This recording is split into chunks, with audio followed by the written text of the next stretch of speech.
Hey hello guys, welcome back to my channel কেস চ্যানেলে তোমাদের সবাইকে স্বাগত। আন্তরিক ভালোবাসা, শুভেচ্ছা, গুড মর্নিং সবাইকে। গাইস, আজ কয়েকদিন ধরে বেশ তিলোত্তমার এই ঘটনাটা চলছে আন্দোলন, আর এখনও সবাই অনেকে ধরা পড়েনি। আর যে ধরা পড়েছে সে হচ্ছে সন্দীপ ঘোষ। তো এর হচ্ছে কান, এর পিছনে আরও মাথা আছে।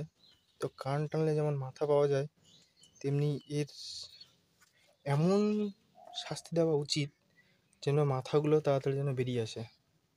তো সবাই চাও যে সঠিক বিচার হোক।